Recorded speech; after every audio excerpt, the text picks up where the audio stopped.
All right, so I'm just going to this, since it's Sunday, this is going to be kind of biblical, and this is just what I observe, okay?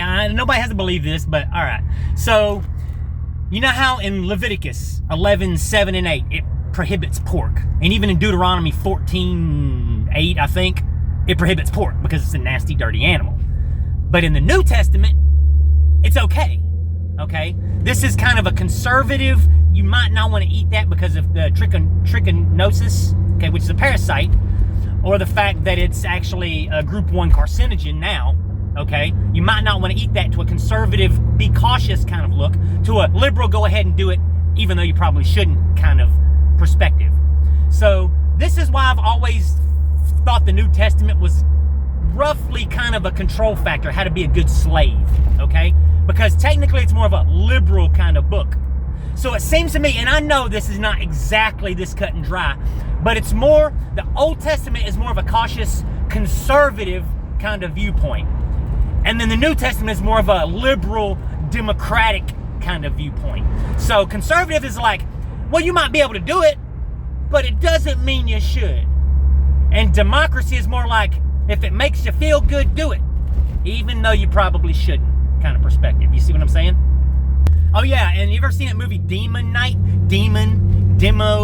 Demonstration, Democrat. Remember when Billy Zane says, if it makes you feel good, do it? Well, he's a demon. You know what I'm saying? And that's that liberal mentality, you know? It's like being a racist. The KKK, democracy, was formed, you know, because, hey, they can do it, even though they probably shouldn't. They did, you know?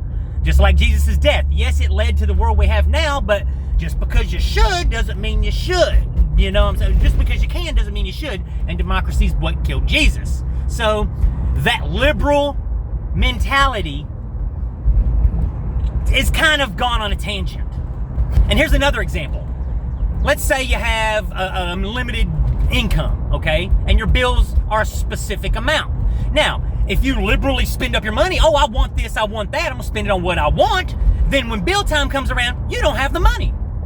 And that's why the poor people vote Democrat. And then when it comes to conservative, well, I'm gonna hold on to my money because I might want this thing, but I probably shouldn't buy it because I have more important things to worry about later. So I might want to conserve my money. You see what I'm saying? So these patterns are pretty cut and dry, but different people follow ins and outs a little bit different, so it can't be necessarily that cut and dry. It's more nuanced then.